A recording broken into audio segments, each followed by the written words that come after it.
Students, आज हम लोग आपकी main course book first flight का chapter 4 from the diary of Anne Frank पढ़ेंगे। चैप्टर को पढ़ने से पहले इस लेसन के बारे में थोड़ा जान लेते हैं। From the diary of Anne Frank, ये एक लड़की है जो आप सामने चित्र में देख रहे हैं, एन फ्रैंक। उसकी autobiography the diary of a young girl से लिया गया है। This is an autobiography of a young girl.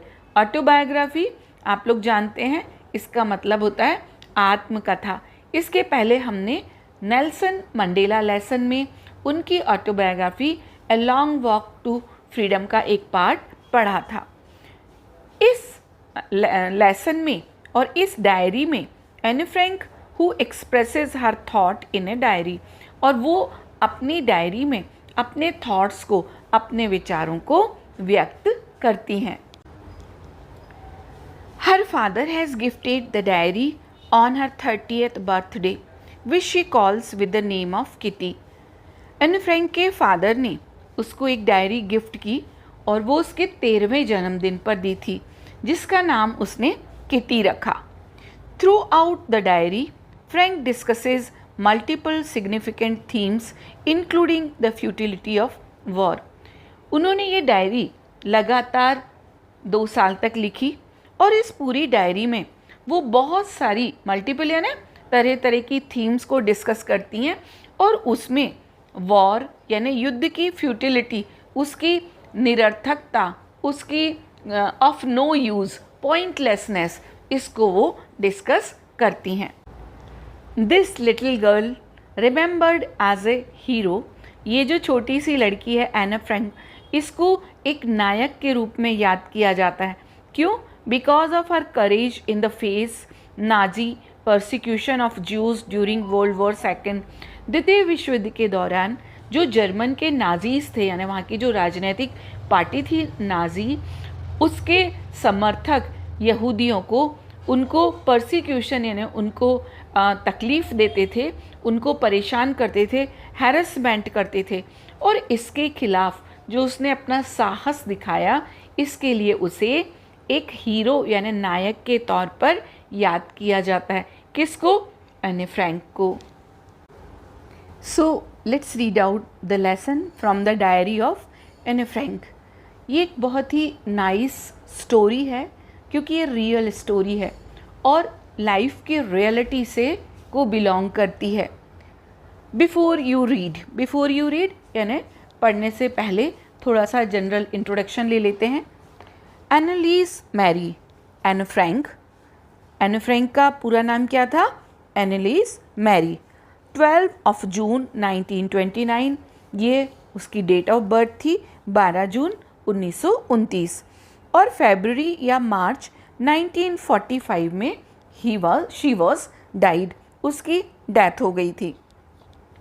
तो Anne Frank was a German born Jewish girl who wrote while in hiding with her family and 4 friends in Amsterdam during the German occupation of the Netherlands in World War II।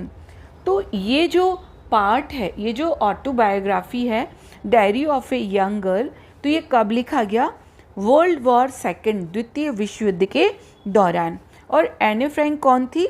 वो एक German born यानी उसका Germany में जन्म हुआ था, और वो एक जूइश गर्ल यानी एक यहूदी लड़की थी, जिसने कि अपनी डायरी में जो हम पढ़ रहे हैं वो उस समय लिखा जब वो अपनी फैमिली के साथ, विद हर फैमिली, अपनी फैमिली के साथ हाइडिंग यानी वो छिपी हुई थी, एंड 4 फ्रेंड्स इन एम्स्टर्डम, और उसकी फैमिली भी थी और फैमिली के साथ में उसके 4 और फ्रेंड्स भी थे, और वो एम्स्टर्डम में छिपे हुए थे। कब? German during occupation of the Netherlands, जब जर्मन लोगों ने नीदरलैंड में ऑक्यूपेशन का मतलब है अपना हक जमा लिया, अधिकार कर लिया, उस दौरान उसने ये डायरी लिखी। और ये कब की घटना है? वर्ल्ड वॉर सेकेंड की, जब जर्मन्स धीरे धीरे बढ़ते हुए नीदरलैंड पर भी उन्होंने अपना को ऑक्यूपाई कर लिया, उस पर अपना हक जमा लिया। हर family had moved to Amsterdam after the Nazis gained power in Germany. तो एनी फ्रैंक की फैमिली ने जब नाजी जो वहाँ की पॉलिटिकल पार्टी थी और जो यहूदियों से नफ़रत करती थी, जब उन्होंने अपनी वो पावर में आ गए, ताकत में आ गए, सत्ता में आ गए, तो एनी फ्रैंक की फैमिली ने जर्मनी से कहाँ शिफ्ट हो गई? वो एम्स्टर्डम नीदरलैंड में शिफ्ट हो गई. But were trapped when the Nazi occupation extended into the Netherlands. लेकिन वो लोग पकड़े गए. ट्रैप्ड यानी पकड़े गए. कब? जबकि जो नाजी लोग थे उन्होंने नीदरलैंड में भी अपना ऑक्यूपेशन यानी अपना हक जमा लिया, अपना अधिकार कर लिया. As persecution against the Jewish population increased, persecution है ना उत्पीड़न, harassment, tyranny, जैसे जैसे जूइश यानी यहूदियों के खिलाफ उत्पीड़न बढ़ता गया, किनका?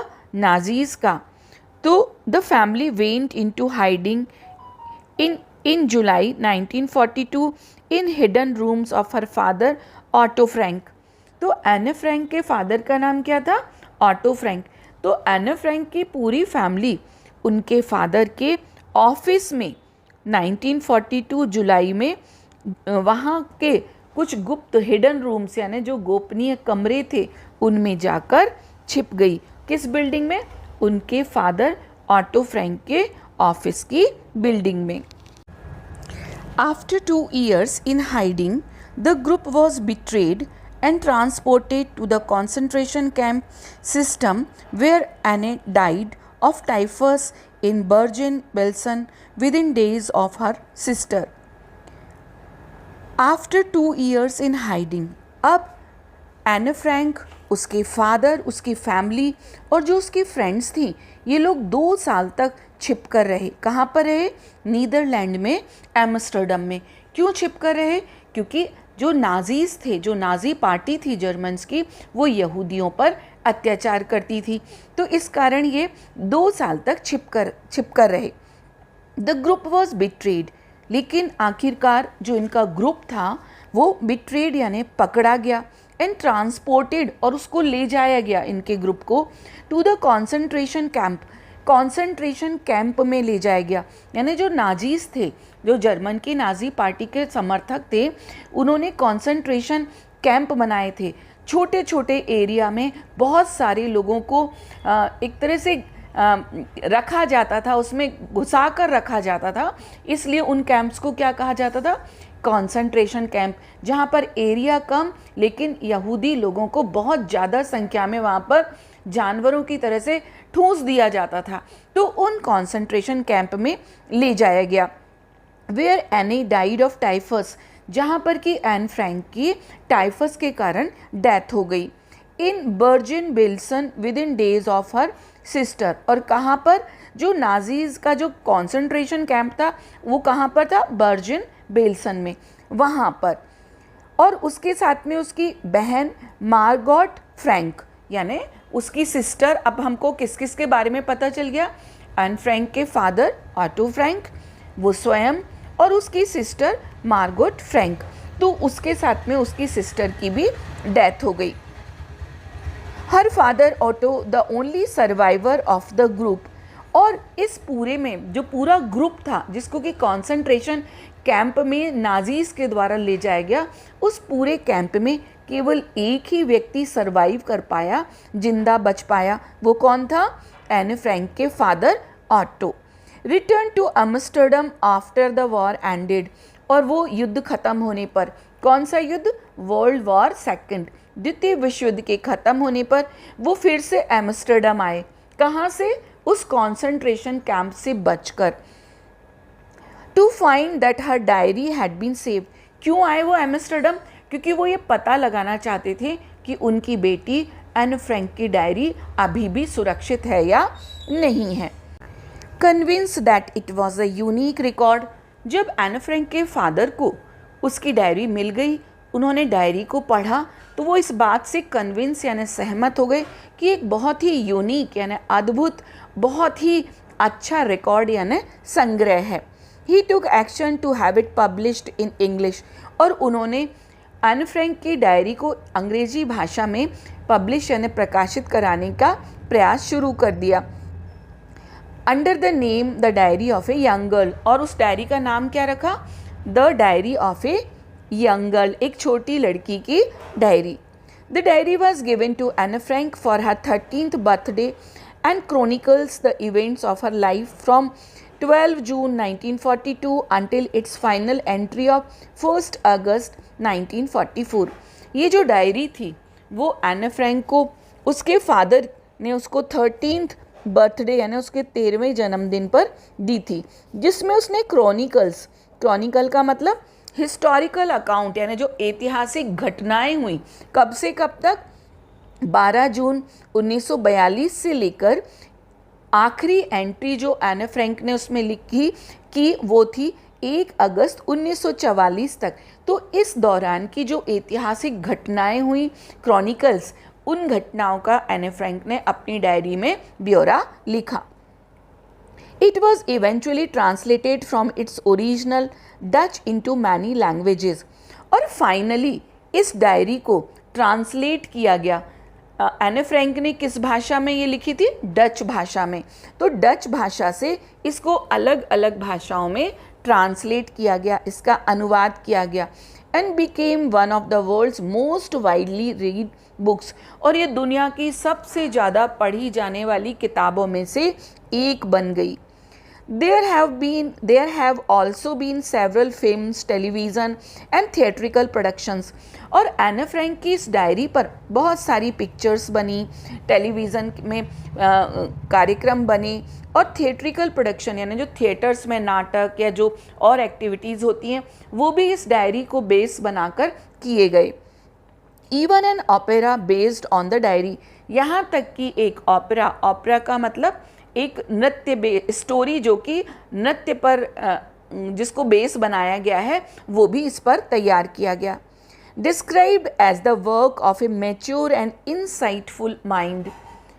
और इसमें ये बताया गया कि ये जो पूरा काम है, जो एक ये डायरी का में जो क्रॉनिकल्स हैं, हिस्टोरिकल जो इवेंट्स लिखी गई हैं, एक बहुत ही मैच्योर परिपक्व इनसाइटफुल माइंड का मतलब जो घटनाओं को बहुत ही दूरदर्शिता के साथ में जिस मस्तिष्क में बहुत ही दूरदर्शिता के साथ में घटनाओं को देखा गया, तो उस दृष्टि से इस डायरी को लिखा गया।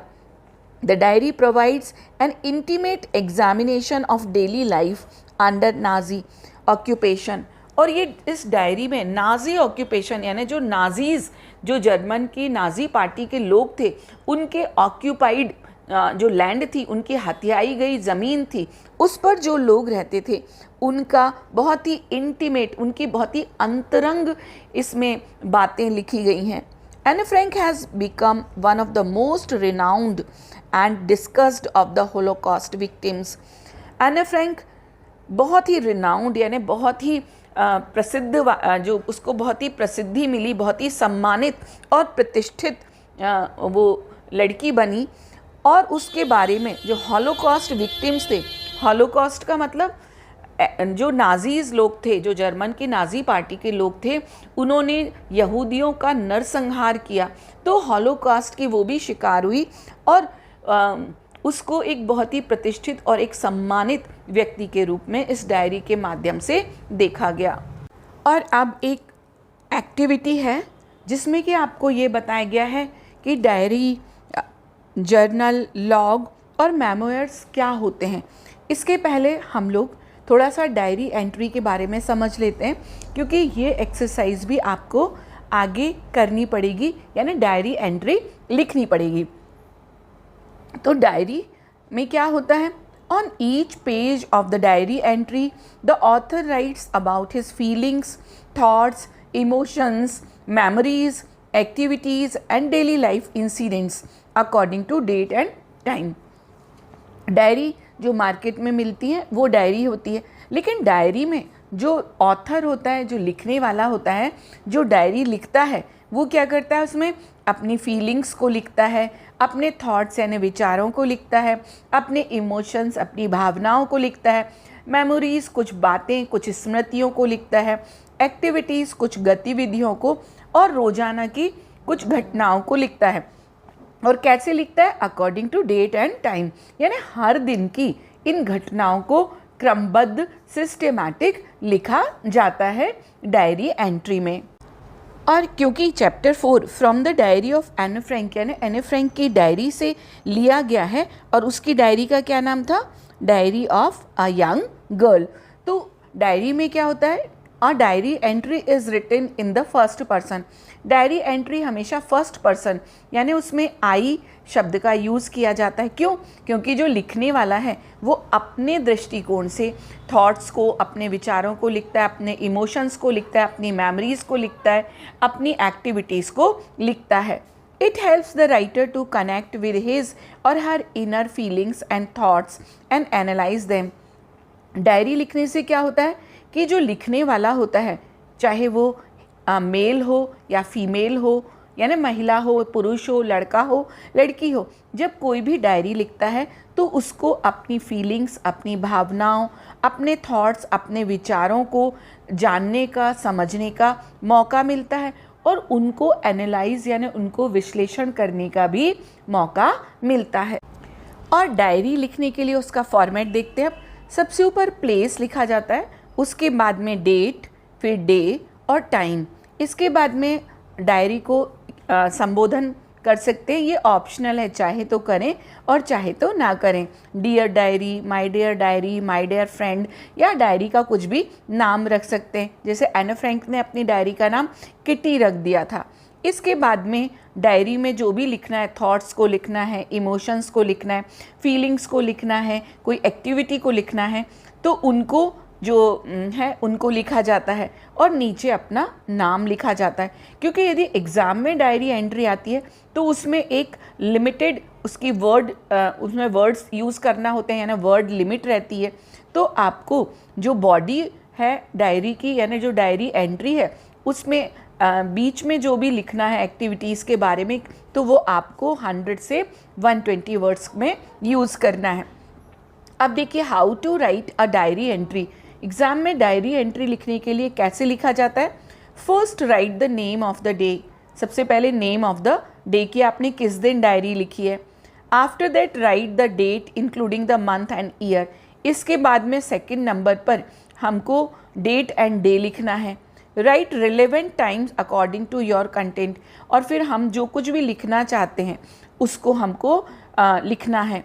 द सैल्यूटेशन, इसके बाद में सैल्यूटेशन, यानी हम अपनी डायरी को dear diary, my dear diary, या डायरी का कुछ भी नाम भी लिख सकते हैं। ये चाहे तो लिखें और चाहे ना लिखें, ऑप्शनल है। Right the body of the diary in short and simple language. फिर जो डायरी का जो मेन पोर्शन है उसको सिंपल लैंग्वेज में और फर्स्ट पर्सन नैरेटिव में लिखा जाता है। Last, after finishing your body writing, right your name और पुट योर सिग्नेचर। लास्ट में जो डायरी लिखता है उसको अपना नाम या फिर अपना सिग्नेचर लिखना है। तो ये फॉर्मेट है डायरी एंट्री का, जिसको डायरी एंट्री लिखते समय इसको फॉलो करना चाहिए। और अब डायरी एंट्री में हमको किन बातों का ध्यान रखना चाहिए डायरी एंट्री लिखने के लिए? The date and day must be mentioned, preferably at the top left hand corner, यानी लेफ्ट हैंड पर सबसे ऊपर डे एंड डेट लिखना बहुत ज़रूरी है।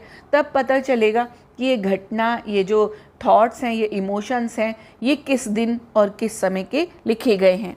The content of the diary should be brief and without ambiguity. जो कंटेंट है, जो मेन पोर्शन है, जो बॉडी ऑफ द डायरी है, वो कैसा होना चाहिए? ब्रीफ होना चाहिए एग्जामिनेशन पॉइंट ऑफ व्यू से, और विदाउट एम्बिग्यूटी, यानी उसमें कुछ भी एवरीथिंग शुड बी क्लियर, बिल्कुल क्लियर होना चाहिए। कोई भी एम्बिग्यूअस, यानी ऐसा नहीं हो कि आपके थॉट्स समझ में ना आ रहे हों। द डिस्क्रिप्शन में बी डिटेल्ड और टेलीग्राफिक। जो डिस्क्रिप्शन है, जो वर्णन है, वो डिटेल भी हो सकता है या फिर टेलीग्राफिक, यानी शॉर्ट हो सकता है, कंसाइज हो सकता है, टू द पॉइंट हो सकता है। Entry should look real and natural. जो एंट्रीज़ हैं, यानी जो आप डायरी लिखें, एग्ज़ाम में लिख रहे हैं, तो वो ऐसा नहीं कि वो फॉर्मल हो, वो ऐसा लगना चाहिए कि रियल है, वो नेचुरल है, यानी आप वाकई में वो चीज़ें आपके साथ उस दिन हुई थी। One's own reaction to the situation should be made clear, और उस सिचुएशन पे अपना रिएक्शन ज़रूर लिखना चाहिए।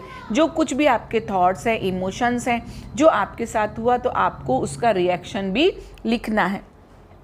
Do not exceed the limit of 150 words, और जो लिमिट आपको एग्ज़ाम में 150 वर्ड्स या जो भी लिमिट दी गई है उससे हमको ज़्यादा वर्ड्स का यूज़ नहीं करना है। तो इस तरह से डायरी एंट्री यानी डायरी को लिखा जाता है। और अब हम वो एक्टिविटी भी समझेंगे, इससे हमको डायरी एंट्री के बारे में समझना और आसान हो जाएगा। And now activity 1, do you keep a diary. सबसे पहले पूछा जा रहा है क्या आप एक डायरी रखते हैं, यानी आप एक डायरी लिखते हैं। Given below under A are some terms we use to describe a written record of personal experience, यानी ए साइड में कुछ ऐसी टर्म्स दिए हैं, कुछ वर्ड्स दिए हैं जो कि यदि किसी को अपना पर्सनल एक्सपीरियंस लिखना हो, कुछ व्यक्तिगत अनुभव हो जिनको कि वो लिखकर रिकॉर्ड के रूप में रखना चाहता है, उसमें वर्णन करके लिखना चाहता है, तो वो टर्म्स हैं। Can you match them with their description under B.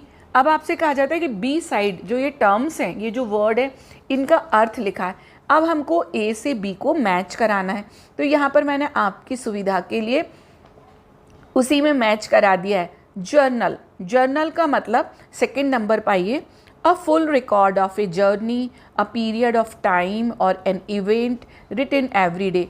Journal क्या कहलाता है, जो जर्नी का पूरा रिकॉर्ड, यानी यात्रा, जब आप यात्रा पे जाते हैं तो आप अपनी डायरी लिखते हैं, किस समय पर किस घटना को देखा, क्या देखा, तो वो क्या कहलाएगा, जर्नल। देन डायरी, डायरी क्या होगा, a book with A separate space और पेज फॉर ईच डे। एक बुक यानी एक किताब की फॉर्म में जिसमें खाली पेजेस होते हैं, जिसमें ईच डे, हर दिन का आप क्या करते हैं, अपने थॉट्स को, अपनी फीलिंग्स को, उस दिन आपके साथ क्या हुआ, उनको अलग अलग पेज पर अलग अलग डेट्स में लिखते हैं। ये हम लोग डायरी एंट्री के अभी जो हमने पॉइंट्स देखे उसमें समझ चुके हैं।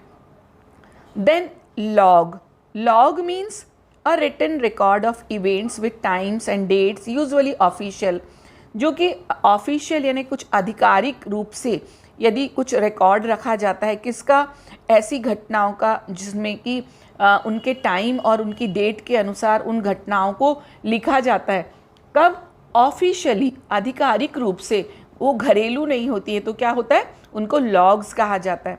देन मेमोयर्स, मेमोयर्स है ना स्मृतियाँ, ये तो वर्ड से ही समझ आ रहा है, a record of A persons own life and experiences, usually a famous person, जो प्रसिद्ध व्यक्ति होते हैं, जो जाने माने व्यक्तित्व होते हैं, वो अपने खुद के जीवन, अपने अनुभव का एक संग्रह करते हैं, उसको क्या कहा जाता है, मेमोयर्स। और अब यहाँ पर आपको इन्हीं चारों वर्ड्स से रिलेटेड एक्सरसाइज पूछी गई है। First one, I woke up very late today and promptly got a scolding from मम।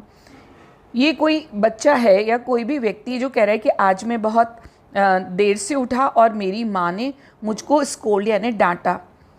I can't help it dash dash, how can I miss the FIFA world cup matches. मैं I can't help it, लेकिन मैं इसमें कुछ नहीं कर सकता था। क्यों देर से उठा, क्योंकि मैं फीफा वर्ल्ड कप को मिस नहीं करना चाहता था। तो देखिए यहाँ पर आई आया है यानी फर्स्ट पर्सन है, और ये किसी पर्टिकुलर डे की कोई अपनी घटना का वर्णन कर रहा है, तो ये क्या होगा, ये डायरी जो ये लिखा गया है वो किस में लिखा जाएगा, डायरी में लिखा जाएगा, यानी diary entry. Second exercise, 10:30 AM went to the office to the director, 1 PM had lunch with chairman, 5:45 received Rahul at the airport, 9:30 dinner at home। तो जो ये लॉग में हमने क्या देखा था, ये ऑफिशियल जो ऑफिस में होता है कि इवेंट्स को विद टाइम एंड डेट लिखा जाता है, तो ये क्या आ जाएगा, log. Number 3, the ride to Ooty was uneventful. Ooty एक प्लेस का नाम, एक हिल स्टेशन है। तो फर्स्ट वर्ड से ही हमको समझ आ गया कि जब किसी जर्नी के बारे में उसका रिकॉर्ड रखा जाता है तो उसको क्या कहते हैं, जिसमें लिखा जाता है, जर्नल।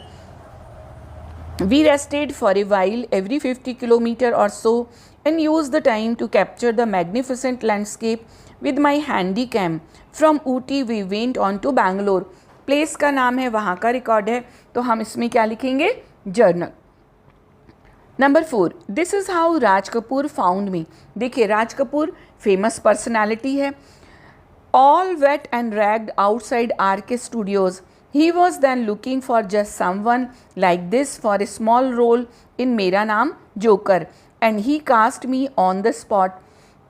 तो यहाँ पर उनकी यादें, उनकी याद को लिखा जा रहा है, तो ये कौन सा होगा? मेमोयर्स होगा। तो इस तरह से किस तरह की घटनाओं को जब लिखा जाता है तो उसको क्या कहा जाता है, उस बुक को क्या कहा जाता है, ये वर्ड्स हैं, बहुत ही इंपॉर्टेंट है, आप इनको याद रखिए। Writing in a diary is a really strange experience for someone like me. Me कौन है यहाँ पे? Anne Frank. वो कहती है कि डायरी लिखना रियली है ना, वास्तव में एक बहुत ही अजीब सा अनुभव है, एक्सपीरियंस है। किसके लिए? समवन लाइक मी, मेरे जैसों के लिए। Not only because I have never written anything before, ऐसा नहीं कि मैंने इस कारण से कि मैंने पहले कभी कुछ लिखा नहीं है, but also because it seems to me that later on neither I nor anyone else will be interested in the musings of a 13-year-old school girl। इसलिए भी क्योंकि मुझे ऐसा लगता है कि बाद में ना तो मैं और ना कोई और इन म्यूजिंग्स है ना, थॉट्स, क्योंकि वो उस समय जब उनको डायरी मिली थी, उनके फादर द्वारा गिफ्टेड की गई थी, तो एन फ्रैंक की एज केवल 13 थी। तो वो सोचती थी कि 13 ईयर की एक लड़की के थॉट्स को पढ़ने में ना तो बाद में कभी उनको इंटरेस्ट रहेगा और ना ही किसी और को रहेगा। ओ वेल, इट डजेंट मैटर। फिर वो अपने आप से ही कहती हैं, अरे इससे ये कोई बात मायने नहीं रखती है। I feel like writing and I have an even greater need to get all kinds of things off my chest। वो कहती हैं कि I feel like writing कि जब वो डायरी लिखती हैं तो उनको बहुत ही ज़्यादा रिलीफ मिलता है हर चीज़ से। कैसी चीज़ों से? ऑफ माई चेस्ट, उन बातों से। ऑफ माई चेस्ट का मतलब बोझ से, उनके ऊपर जो एक टेंशन है, किस चीज़ का? वर्ल्ड वॉर सेकेंड के दौरान जब ज्यूज़ पर नाजीज़ का ऑपरेशन यानी अत्याचार हो रहा था और उनको जर्मनी छोड़कर एम्स्टर्डम में छिप कर रहना पड़ा, तो इन बातों का एनी के माइंड पर बहुत ज़्यादा बोझ था और डायरी लिखने से इस बोझ से उनको क्या होता है? ऑफ माई चेस्ट, वो रिलैक्स फील करती हैं। इसलिए उन्होंने कहा कि मुझे डायरी डायरी लिखने की ज़्यादा आवश्यकता है। Paper has more patience than people. I thought of this saying on one of those days when I was feeling a little depressed and was sitting at home with my chin in my hands, bored and listless, wondering whether to stay in or go out. Paper has more patience than people. Most beautiful line of this lesson कि paper में यानी कागज़ में ज़्यादा धैर्य होता है, patience होता है बजाय लोगों के। आगे इस लाइन को एन फ्रैंक एक्सप्लेन करती हैं कि वो उन दिनों को याद करती हैं जब वो लिटिल डिप्रेस, जब वो थोड़ी दुखी थी। एंड वो sitting at home with my chin, उनके जो चिन यानी उनकी जो ठुड्डी थी वो अपने हाथों पर रखी, वो कुछ सोच रही थी। बोर्ड, पूरी तरह से बोर हो गई थी, यानी उनके पास करने को कुछ नहीं था। लिस्टलेस, वंडरिंग वेदर टू, और वो ये सोचती थी क्या करूं, घर के अंदर रहूं कि घर के बाहर जाऊं। और लिस्टलेस यानी उनमें कोई एनर्जी नहीं थी और कोई इंटरेस्ट भी नहीं था।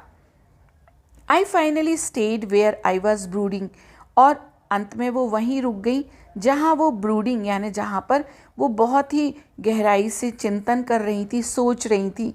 Yes, paper does have more patience. कहाँ पर रुक गई? डायरी राइटिंग में, कि हाँ पेपर में यानी कागज़ में ज़्यादा पेशेंस होता है, ज़्यादा धैर्य होता है। And since I am not planning to let anyone else read this stiff backed notebook grandly referred to as a diary.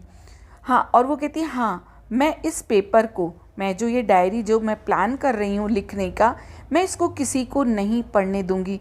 ये स्टिफ बैग्ड नोटबुक, क्योंकि जो नोटबुक डायरी होती है वो कैसी होती है? स्टिफ होती है, उस पर कवर होता है, थोड़ा वो हार्ड होती है। तो वो कहती कि मैं उसको किसी को नहीं पढ़ने दूंगी। Grandly refer to as a diary, और वो उस स्टिफ बैग्ड नोटबुक को क्या कह रही हैं, ये डायरी है। Unless I should ever find a real friend, कब तक, वो जब तक उसको लिखेंगी जब तक कि उनको कोई सच्चा मित्र नहीं मिल जाता है। It probably won't make a bit of difference, तब उसमें कोई अंतर नहीं रह जाएगा ना। Diary is equal to a true friend, a real friend.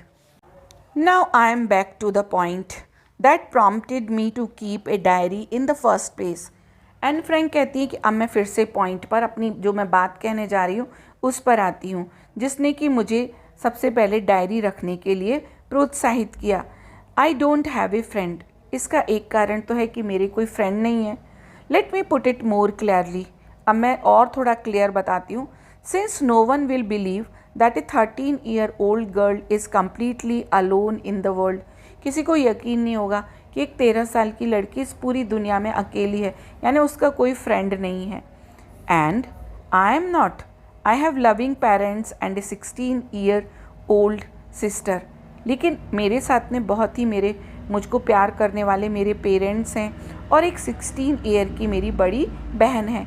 And there are about 30 people I can call friends, और हम लोग, क्योंकि एन फ्रैंक जो नीदरलैंड के एम्स्टर्डम में एक बिल्डिंग में छिपी हुई थी, तो उनके साथ में 30 लोग और थे, 30 लोग और थे जिनको कि वो मित्र कह सकती थी। I have a family loving aunt and a good home, मेरी बहुत अच्छी फैमिली है जिसमें कि मुझको बहुत प्यार करने वाली आंट्स हैं और बहुत अच्छा घर है। No, on the surface I seem to have everything except my one true friend, ऊपर ऊपर देखें तो मेरे पास सब कुछ है, केवल एक चीज़ नहीं है, वो क्या है, एक ट्रू फ्रेंड, एक सच्चा दोस्त। All I think about when I am with friends is having a good time, जब भी मैं सोचती हूँ तो मैं यही सोचती हूँ कि दोस्तों के साथ में अच्छा समय कैसे बिताया जाता है। I can't bring myself to talk about anything but ordinary everyday things, मैं अपने आप से केवल ज़्यादा बातें तो नहीं, केवल साधारण रोज़मर्रा की बातें करती हूँ। We don't seem to be able to get any closer and that is the problem, हम लोग एक दूसरे के पास नहीं आ पाते और यही समस्या है, यही प्रॉब्लम है, इसी कारण उनको एक फ्रेंड की कमी महसूस होती थी। Maybe it is my fault that we don't confide in each other, शायद वो कहती हैं कि उनकी गलती है कि हम लोग एक दूसरे पर कन्फाइड, यानी हम लोग एक दूसरे पर इतना भरोसा नहीं करते कि अपनी पर्सनल बातें, अपने जो व्यक्तिगत बातें हैं वो एक दूसरे से शेयर कर सकें।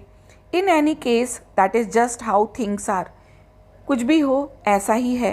And unfortunately they are not liable to change, और दुर्भाग्य से, अनफॉर्चुनेटली यानी दुर्भाग्य से, ये सब बदलने वाला भी नहीं है। This is why I have started the diary, और यही कारण है कि मैंने डायरी लिखना शुरू किया। To enhance the image of this long awaited friend in my imagination, जो मेरी कल्पना में जो एक मेरा मित्र था जिसका कि मुझको बहुत समय से इंतज़ार था, मैं उसको एनहांस करना चाहती थी, मैं उसको बेहतर दिखाना चाहती थी। I don't want to jot down the fact in this diary the way most people would do, और मैं नहीं चाहती कि जो फैक्ट हैं जैसा कि और लोग करते हैं बातों को इकट्ठा करके, वो मैं नहीं करना चाहती थी। But I want the diary to be my friend, मैं केवल डायरी को अपना दोस्त बनाना चाहती हूँ, मैं अपनी डायरी में अपनी समस्याएं नहीं लिखना चाहती हूँ, मैं उसको अपना फ्रेंड बनाना चाहती हूँ। And I am going to call this friend Kitty, और उन्होंने अपनी डायरी का नाम क्या रखा, Kitty. What makes writing in a diary a strange experience for Anne Frank, Anne Frank को डायरी लिखना एक अजीब सा एक्सपीरियंस क्यों लगा, क्योंकि इसके पहले उन्होंने कभी डायरी लिखी नहीं थी, और दूसरा कि उनको ये भी लगता था कि एक 13-year-old जो स्कूल गर्ल है उसके थॉट्स को पढ़ने में ना तो आगे चल के वो इंटरेस्ट रखेंगी अपने थॉट्स को पढ़ने में, और ना ही कोई और रखेगा। दैट्स वाई उनको ये एक स्ट्रेंज एक्सपीरियंस लगता था। Question number 2, why does Anne want to keep a diary, वो डायरी क्यों रखना चाहती थी, तो उन्होंने क्या बताया कि वो कभी कभी उनको वो डिप्रेस हो जाती थी, उनको लोनलीनेस लगती थी, और जो उन पे बर्डन था, जो पेन था वर्ल्ड वॉर सेकंड के कारण, उनको जर्मनी को छोड़कर नीदरलैंड आना पड़ा और एक हाइडिंग प्लेस पर रहना पड़ा और उनको कंसंट्रेशन कैंप्स में भी जाना पड़ा। तो इन सब चीज़ों से डायरी लिखने के कारण वो रिलैक्स, उन्होंने सोचा कि वो काफ़ी रिलैक्स एंड रिलीफ फील करेंगी, इसलिए वो डायरी रखना चाहती थी। Why did Anne think she could confide more in her diary than in people? Anne Frank ये कैसा सोचती थी कि वो लोगों की बजाय डायरी को पे ज़्यादा ट्रस्ट करती हैं अपने पर्सनल कुछ भी फीलिंग्स बताने में? क्यों? क्योंकि उनका ये मानना था कि जो उनके पास में कोई ट्रू फ्रेंड नहीं है और उन्होंने डायरी को ही अपना ट्रू फ्रेंड बनाया, जिसके कारण वो डायरी पर को ही अपनी पर्सनल डायरी में फीलिंग्स और अपने पर्सनल थॉट्स लिख सकती थी, because she lakhs true friend.